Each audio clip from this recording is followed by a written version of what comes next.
Bismillahirrahmanirrahim. Assalamualaikum warahmatullahi wabarakatuh. Kembali lagi, saya akan membawakan kisah dari penulis malam. Setelah mata batinku terbuka. Di cerita kali ini, penulis malam menghadirkan Mimin Marcel. Ya, beliau akan menceritakan pengalaman mistis dari Bik Sri setelah ia mencoba mendalami ilmu agama dan bertanya kepada sang kiai, apakah alam gaib itu benar-benar nyata adanya? Semua berubah ketika di suatu hari Bik Sri dipanggil oleh Pak Kiai untuk dibuka mata batinnya dan dibawa berkeliling ke tempat-tempat yang ramai. Nah, daripada penasaran apa maksud tempat yang ramai, dan juga selama Bik Sri dibuka mata batinnya apa saja sih penampakan yang ia lihat? Yuk, kita harus berdoa dulu sebelum melanjutkan kisah ini. A'udzu bikalimatillahi tammati min syarri ma khalaq. Bismillahirrahmanirrahim. Wa huwas samiul alim. Allahumma sholli ala sayyidina Muhammad sallallahu alaihi wasallam. Ini dia selengkapnya.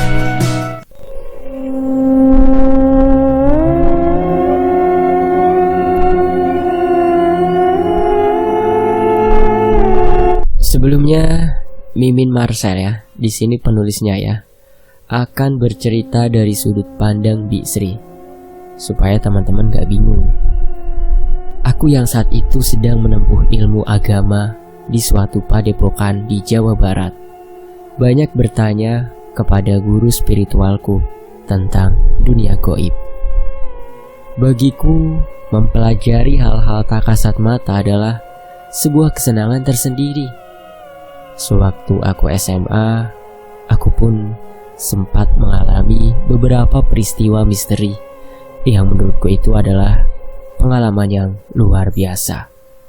Oleh karena itu, setelah aku lulus SMA, aku berniat untuk mendalami ilmu agama, sekalian untuk mempelajari ilmu kebatinan agar mata batinku terbuka.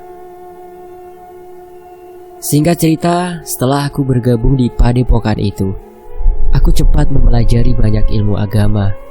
Dari mulai pendalaman kitab suci Al-Quran, hadis, fikih, sampai sejarah kebudayaan Islam. Di antara teman-temanku, bisa dibilang aku paling menonjol di bidang penguasaan bahasa Arab dan juga pelafalan Quran. Sebenarnya, tak munafik, mungkin di saat itu hatiku sudah tertutup dengan sifat takabur dan riya. Suatu waktu bahkan aku sampai pernah menemui Pak Kiai Haji Hasan untuk meminta secara langsung mengajariku ilmu kebatinan.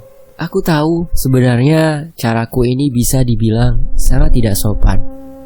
Aku seolah meminta diberikan fadilah atau kelebihan dan basyurah mata batin dengan cara menodongkan kepada Pak Kiai dengan tanda kutip, saya ini sudah layak dan pantas mendapatkan itu. Pak Kiai hanya tersenyum lembut. Ia sebenarnya sudah mengetahui pikiranku. Adinda Sri, Bapak sudah tahu dari awal Adinda datang ke padepokan ini ada maksud dan tujuan tertentu yang semata-mata bukanlah untuk mendalami ilmu agama. Bapak paham Adinda sangat ingin mempelajari ilmu-ilmu kebatinan, namun ada hal yang harus Adinda pahami. Ucapan Pak Kiai ini mulai tertahan. Aku mencoba menerka-nerka apa yang akan beliau katakan. Di hatiku ada rasa was-was. Bagaimana jika sejauh ini usahaku sia-sia untuk mempelajari ilmu kebatinan? Dan Pak Kiai pun berucap kembali, Adinda harus khatam Al-Quran dan puasa mutih selama 40 hari. Selama itu pula Adinda harus yakin Allah akan meridhoi apa yang sedang Adinda Sri lakukan. jika memang niat Adinda Sri ini baik. Adinda tak boleh berhenti berzikir di malam tertentu untuk meminta syafaat dari wali Sunan Gunung Jati. Ya, karena padepokan ini ya teman-teman berada di Cirebon, ya. Oke, lanjut. Mendengar itu, aku pun merasa tertantang dan sekaligus sangat bahagia. Aku sudah menunggu saat ini, saat dimana aku ingin melaksanakan syarat agar segera mata batinku terbuka. Tanpa berpikir panjang, aku langsung mengiyakan apa yang diminta oleh Pak Kiai. Adinda Sri, Adinda harus ingat, hanya Adinda saja yang boleh mengetahui hal ini. Bapak hanya ingin menjauhkan sifat ain dari sahabat-sahabatmu. Untuk teman-teman yang pengen tahu bahaya dari ain, teman-teman bisa masuk ke Facebook akun Muhammad Faizar. Beliau adalah praktisi ruqyah yang ada di Trans 7 itu. Oke, kita lanjut. Dan aku pun mengangguk, langsung berpamitan menuju ke kamar asramaku. Singkat cerita, aku melakukan semua yang diperintahkan Pak Kiai. Tak pernah terlewatkan setiap sholat wajib maupun sholat sunnah dan mengaji ketika aku berpuasa. Ketika sedang berhalangan, ketika berhalangan puasanya digantikan setelah selesai halangan ya teman-teman ya. Ketika sedang berhalangan, aku pun tetap merapalkan zikir dan terus meminta syafaat. Hingga suatu ketika pas di hari yang ke-39, aku melihat ada sebuah cahaya terang di dalam kamarku. Cahaya itu nampak tegak berdiri. Kemudian terdengar suara yang menggema. Nak, ketika kamu membuka mata, tak hanya indera penglihatanmu saja yang terbuka, melainkan mata batinmu kini sudah terbuka. Persiapkanlah dengan baik agar hatimu senantiasa bisa melihat kebaikan di antara keburukan. Seketika cahaya itu pun lenyap dan aku terbangun dari mimpi. Baru saja mata ini terbuka, aku dibuat kaget dengan sesosok perempuan yang mungkin sebaya denganku. Ia berpakaian layaknya seperti manusia biasa, namun yang agak sedikit membedakan kulitnya agak lebih pucat dan tidak memiliki garis di antara hidung dan bibir. Sosok itu hanya diam duduk di tempat tidur yang kosong. Oh ya teman-teman, untuk informasi ya, ini kebetulan kamar asramaku ini cuma terisi aku aja. Sebenarnya kapasitasnya bisa sampai 3 orang. Dan sosok itu hanya diam tertunduk. Aku yang kemudian penasaran mendekatinya dan mencoba menyapa, walaupun agak sedikit ada rasa takut. Assalamualaikum, sapaku. Waalaikumsalam. Ia menjawab tanpa bibirnya bergerak sama sekali. Karena aku yang semakin ketakutan, aku berlari keluar kamar untuk mencari Pak Kiai. Saat aku berlari menuju sebuah lorong, aku melihat ada banyak anak kecil sekitar berusia 7 tahunan yang mengenakan baju koko namun agak sedikit lusuh. Anak-anak kecil itu setelah diamati, mereka tidak berbicara satu dengan yang lainnya. Mereka tak juga memiliki ekspresi di wajahnya. Dan yang agak sedikit membuatku bergidik adalah kaki mereka tidak menginjak tanah. Aku berusaha berlari menuju ke ruang Pak Kiai yang berjarak sekitar 100 meter di depan. Tetapi langkahku terhenti dengan sosok kuntilanak tinggi besar yang sedang menyeringai. Kuntilanak itu memang tidak bersuara, bahkan ia mempersilahkanku lewat dengan menjulurkan sebelah tangannya sebagai isyarat. Aku terus menutup mata dan berlari hingga akhirnya tubuhku seperti menabrak seseorang. Aku perlahan mencoba bangkit dan menajamkan pandanganku. Ternyata orang yang kutabrak barusan adalah Pak Kiai Haji Hasan. Aku sangat gemetar dengan apa yang baru saja aku lihat. Sosok-sosok itu seperti nyata dan sangat menyeramkan. Bagaimana Adinda Sri? Apa kamu takut dengan apa yang barusan kamu lihat? Tanya Pak Kiai lembut. Pak, sepertinya saya sudah mulai takut, Pak. Wujud mereka sangat menyeramkan. Sungguh mereka ada dan nyata hidup berdampingan dengan kita. Jawabku terbata-bata, karena rasanya lidah ini amat sangat keluh. Pak Kiai hanya tersenyum dan berkata, besok pagi mintalah kepada Kusnayati agar kamu sendiri yang pergi ke pasar untuk membeli sayur. Nanti Bapak akan membimbingmu dari belakang. Ucap Pak Kiai Hasan yang membuatku penasaran. Setelah sholat subuh, aku segera menemui Kusnayati untuk meminta izin jika hari ini aku yang menggantikannya pergi ke pasar.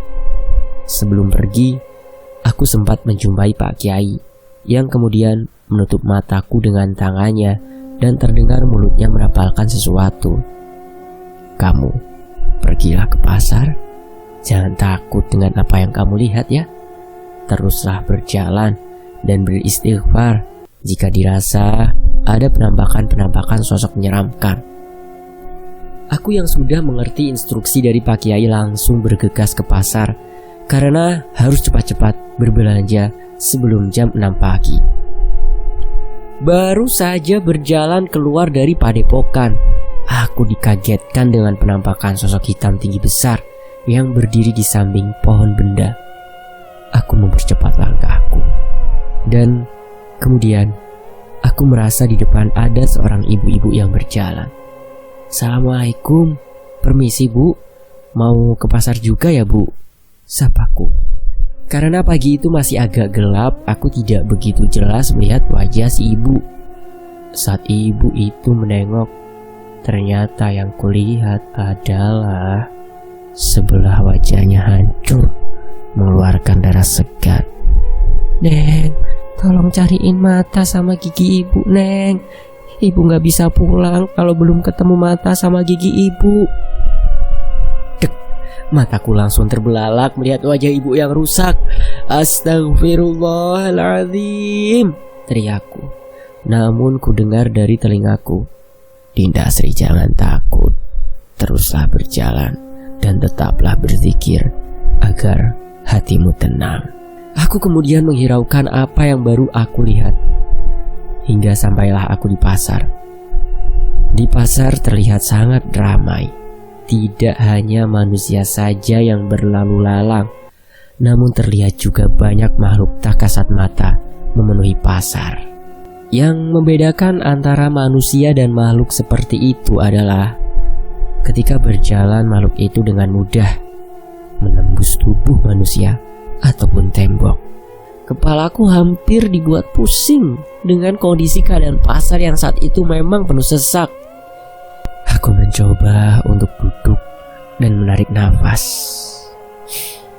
Tiba-tiba aku dikagetkan dengan tepukan di bahu. Neng, gak apa-apa Neng? Saat aku menoleh, ternyata yang aku lihat kepala anjing dengan tubuh wanita. Aku langsung berteriak dan juga membuat wanita itu kaget. Kenapa Neng? Ibu liatin Neng kayak gak sehat. Neng kesini sama siapa? Aku mencoba kembali mengatur nafas dan menjawab pertanyaan wanita berwajah anjing tersebut.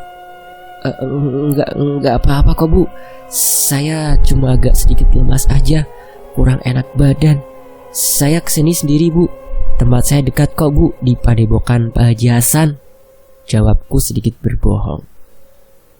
Wanita itu tak lama pamit untuk belanja lagi, meninggalkan aku yang masih terduduk sendiri. Apa ya yang barusan aku lihat tadi? Kenapa wajahnya anjing hitam? Aku membatin. Tak lama ada suara Pak Kiai yang menggema di telinga. Dinda Sri, yang kamu lihat tadi adalah orang yang bersekutu dengan iblis, hingga wajahnya menyerupai anjing. Aku terhenyak. Bagaimana bisa suara Pak Kiai terdengar sampai di sini? Aku memfokuskan pikiranku untuk tak mau banyak bertanya, karena hari sudah semakin siang. Perlahan aku membeli apa yang dicatat oleh Husna di secarik kertas. Ketika aku melangkahkan kaki menuju tukang daging, tangan dan kakiku seperti terseret-seret oleh jenis lembut yang bentuknya menyerupai tuyul. Aku sempat mengikuti dua lelembut tuyul itu dan aku seperti terhipnotis berdiri di tempat yang sebenarnya tak ingin aku tuju. "Neng, mau beli apa? Kok malah ngelamun?" tanya si tukang dagang ikan yang melihat aku keheranan. Aku tidak menjawab pertanyaannya. Hanya saja fokusku memperhatikan dua tuyul yang kini sedang berjoget-joget kegirangan karena bisa menarik calon pembeli. Aku sangat takut sekali, dan setelah pandanganku menatap sekeliling pasar, ternyata ada banyak demit yang digunakan untuk menarik minat pembeli. Ada banyak bermacam-macam aura bercahaya merah, kuning, hijau yang malang melintang di jalan pasar. Sebenarnya aku tak paham apa yang terjadi. Namun pandanganku seperti terganggu saat melihat ada beberapa toko di pasar yang di depannya ditunggui oleh sesosok hewan seperti monyet. Dengan sisa tenaga, aku berhasil keluar dari pasar yang sangat penuh dengan interaksi makhluk tak kasat mata itu. Aku berkali-kali istighfar dengan apa yang baru aku lihat. Dan dengan langkah yang gontai, aku kembali ke padepokan. Aku segera berjalan menuju dapur dan mengantarkan semua belanjaan kepada Kusnayati. Saat aku ingin menemui Pak Kiai, aku mendengar suara mengaji yang sangat merdu. Aku yang penasaran kemudian mengintip ke arah ruang aula di mana sumber suara itu berasal. Dan saat kulihat ternyata yang mengaji adalah seorang kakek-kakek berambut putih panjang dan berjanggut panjang. Kakek itu sangat khusyuk mengaji sehingga ia tidak memperdulikan aku sedari tadi mengintip di balik jendela. Tiba-tiba, kakek yang tadi aku lihat yang sedang mengaji tersebut di dalam ruang aula sekarang sudah tidak nampak pada tempatnya. Aku baru tersadar jika ternyata kakek itu bukanlah manusia. "Dek, kenapa kamu hanya melihat orang mengaji? Apa kamu tidak ingin ikut mengaji juga?" tanya si kakek yang sudah berdiri di depan mataku. Belum sempat aku menjawab, kakek itu kembali menoleh. "Adinda Sri, jangan takut. Sosok itu tidaklah jahat." Suara Pak Haji Hasan mengagetkanku. Pak Kiai Haji kemudian mengajakku berjalan-jalan sambil berbincang apa saja yang baru aku lihat. Aku kembali menceritakan dari mulai sosok perempuan pucat yang duduk di tempat tidur kamarku. Pak Kiai menjelaskan jika memang di pondok ini pernah ada santriwati yang meninggal karena sakit. Santriwati ini tidak mau dibawa berobat karena takut menjadi beban untuk keluarganya. Hingga akhirnya ia ditemukan telah meninggal. Kemudian yang kedua, mengenai beberapa anak kecil menggunakan baju koko. Itu sebenarnya memang dari bangsa jin. Mereka selayaknya seperti Didasri yang juga menimba ilmu keagamaan di padepokan ini. Di padepokan ini ada banyak santri dan santriwati dari sejenis jin. Bentuknya pun beragam. Ada yang memang menyerupai kuntilanak, genderuwo, atau seperti manusia pada umumnya. Kemudian Pak Kiai menjelaskan jika di luar pondok ada beragam bentuk jin yang usil. Salah satunya genderuwo, penunggu pohon benda, dan juga sosok arwah penasaran korban tabrakan. Pak Kiai kemudian menambahkan jika dirinya sebenarnya mengikutiku dari belakang secara tak kasat mata. Pak Kiai juga melihat apa yang kulihat ketika di pasar. Seperti yang sudah Bapak bilang, wanita berwajah anjing itu adalah wanita yang menggunakan pesugihan. Di pasar seperti gerbang pembuka antara manusia dan alam gaib sudah tidak bisa dibedakan. Ironis sekali memang, manusia yang diciptakan oleh Allah Subhanahu wa Ta'ala sebegitu sempurnanya masih saja mau melakukan perjanjian-perjanjian gaib yang mengikat. Demit yang berbentuk seperti tuyul adalah arwah janin yang digugurkan, sehingga mereka dipakai oleh sebangsa jin untuk memperalat manusia. Sedangkan warna-warni aura cahaya yang saling melintang di sepanjang jalan di pasar itu adalah bentuk ketidakpercayaan manusia kepada dirinya maupun Allah, sehingga mereka menuangkan air-air yang sudah dijampi-jampi ataupun taburan garam. Niatnya hanya satu: jika si calon pembeli menginjak area yang sudah ditaburi garam atau disirami air dari berbagai macam orang pintar, maka mereka akan jadi mengeluarkan uang untuk membeli barang yang dijajakan. Namanya manusia, jika mau berusaha pasti Allah beri jalan dan kemudahan. Begitupun penjual, pasti pula akan ada pembeli.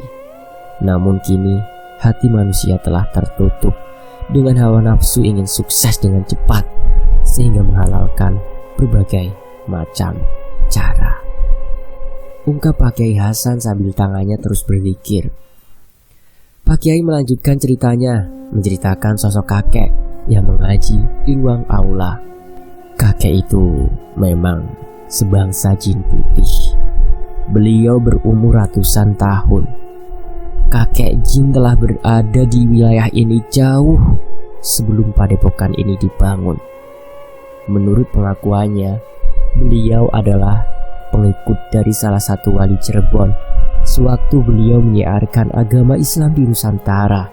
Bahkan kakek tersebut mengaku sebelumnya ia bukanlah jin muslim, melainkan hanya jin penunggu hutan biasa. Kakek itu awalnya ingin mencobai ilmu dari Sunan Gunung Jati. Namun belum apa-apa, beliau seolah dibuat tak berdaya dengan karomah yang dimiliki oleh sang wali Allah. Saat ini tugas beliau adalah menjadi seorang muazin bangsa jin dan juga mengajarkan ilmu agama bagi santri maupun santriwati golongan jin. Beliau juga yang menjaga padepokan ini dari segala bentuk gangguan jin yang kafir. Begitu kata Pak Kiai. Dan entah mengapa aku menjadi merasa malu. Aku sebelumnya selalu merasa diri ini pantas dan layak untuk bisa mendapat kelebihan dari Allah. Dan aku berdoa dan meminta seolah-olah ini mendobrak pintu surga dengan tanganku sendiri.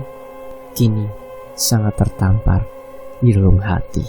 Aku membandingkan diriku dengan kakek jin berumur ratusan tahun yang masih sangat bersahaja dan rendah diri.